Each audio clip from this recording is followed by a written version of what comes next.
Hey guys, um, this is my first video, I think, on the YouTube channel where you guys can actually see my face.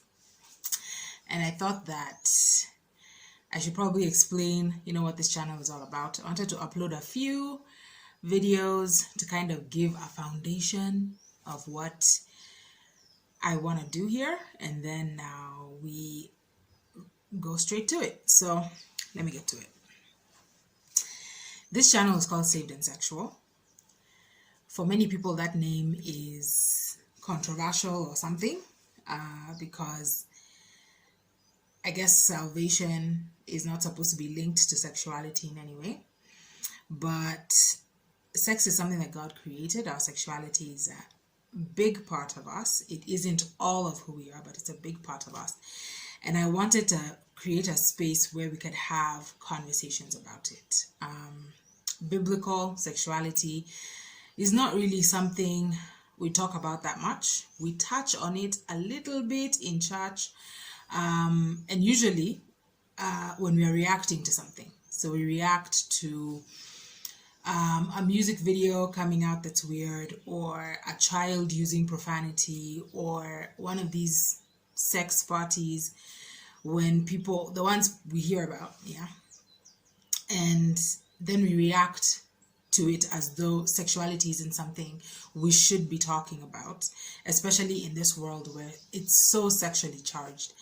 And people, all of us within the church, struggle. We stumble also sometimes, and it would be good to be able to hear the stories of other people, to know, number one, you're not alone, you're not by yourself.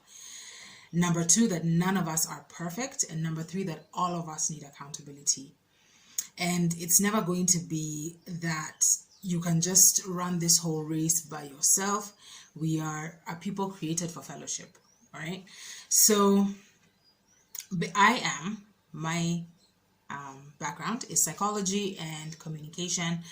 I work generally in the area of biblical sexuality and have done that for like the past 18 years.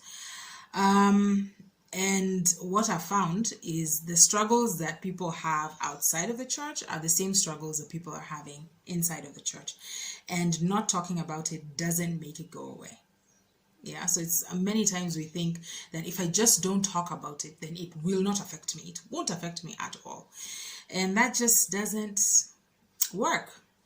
So that's one thing that I want to do. I really want to start conversations, spark conversations, and enable us to be able to have an honest conversation about what people are going through, and to create a space where there is rebuke, because many of all of us go through a season when you have to be rebuked.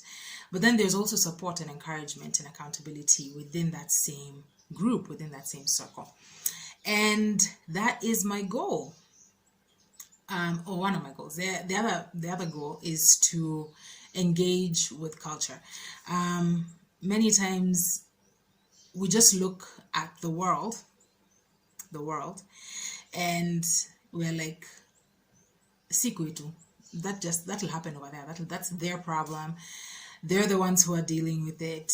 We're not going to. So when certain songs come up and everybody is singing them and they are so messed up and giving such a detrimental message, especially to young people, or a TV series or a movie or whatever, and then as Christians we just don't engage, we just don't have conversations about it, or we act like, oh, I would never watch that, I would never see it. Me myself, I would never ever.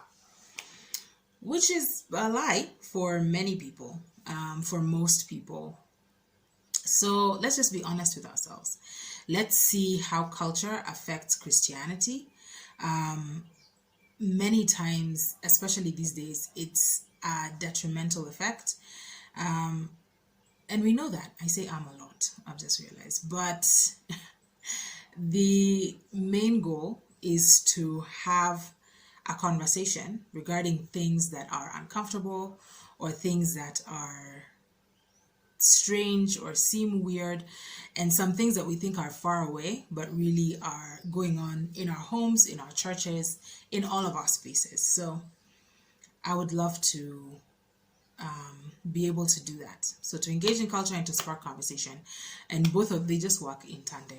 All right, they just work in tandem. And I can't promise you that I have all of the answers, because I don't. I can't promise you that I've lived a perfect life, because I don't, because I haven't. And for me, one of the things actually it's taken me so long to actually set up a YouTube channel and do this is because of my own fears and my own insecurities. And one of those is that essentially I am a big girl. I'm a part of a big girl community. And many times when people disagree with you, they come for the jugular. They'll instead of attacking what you're saying or, engaging with your actual points, they attack you personally. And because I've had a very, shall we say, tumultuous journey, that was a point of fear for me. And so it kept me from moving forward. I feel that, but by God's grace and in His strength, I'm just going to do this. And there will be some people who are nasty, but that's life. You can't be ruled by fear. But I understand that when it comes to sexuality, many of us we're ruled by fear and shame and guilt. The fear that other people will know what we've done and will be like, "Ay, but you're not saved," or the guilt of having done it at all, and the shame that comes with that, because sexual sin is unique in this way.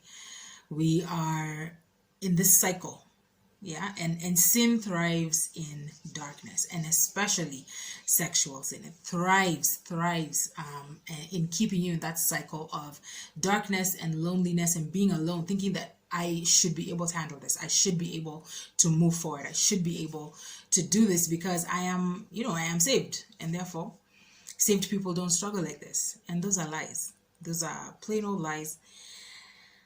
And one of the things that hopefully this channel will do is shed light. Light is the only thing that will help you.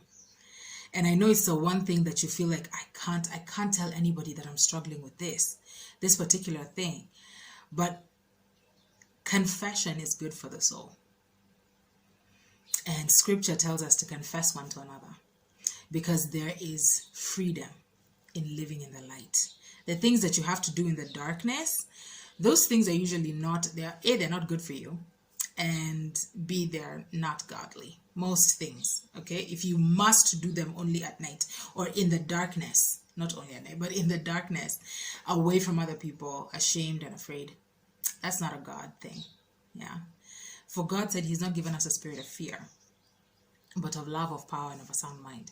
And one of the things that sin attacks is our ability to love ourselves and others, and gives us a distorted view of what loving ourselves actually is, and loving others actually is. And then it attacks our mind and how we think, how we process, how we engage with different arguments, different questions, and then we're left in this place where we feel powerless, because we feel like there's nothing that we can do to move forward. So here we go. Let's create this community where we're willing to have these conversations. It's okay if you disagree with the things that I say. Even in a family, you always have disagreements. We're going to disagree, but let that not shut down conversation. Let that not shut down accountability and fellowship. Instead, let's stop being afraid of a good, robust argument. I really like having a good discussion. My friends who we can say we disagree, but we just have conversations. I don't love you less because I disagree with you. But I think what we have to do is come back to the point where we're like, okay, what does scripture say? After we've said what you've said and I've said what I've said, are our arguments actually based on scripture, or are they based on feelings and thoughts and ideas that aren't scriptural and aren't biblical? So yeah, that's what we're going to be doing here. Please, if you like the sound of that, like this, share this, subscribe to the channel. I have the wonderful sum of I think 11 subscribers today. So let's build this and let's have the conversation. If you want to be a part of the conversation, in the description box, you can reach out and we can have all sorts of conversation. This is a no holds barred channel, and it doesn't mean we all have the answers, but it means that the conversation can start and we can search biblically for the answers that we so desperately need. That, and we can also have a good time having those conversations. Yeah. And hopefully this will then spark conversations individually in your homes, in your churches, with your friends and family, all of that good stuff. All right. I think I'm going to leave it there with the last pray for me that I stop saying so much, because I feel like in other videos it's irritating. So yeah, I'm gonna try if I can. Otherwise, you just take me the way I am. Yeah, that's is a part of who I am. Yeah, so let's do this unto the Lord. May the Lord bless you and keep you, and may he cause his face to shine upon you and be gracious to you, and may he give you peace. I will see you all on the next one. God bless you and welcome. Tell a friend to tell a friend. God bless you.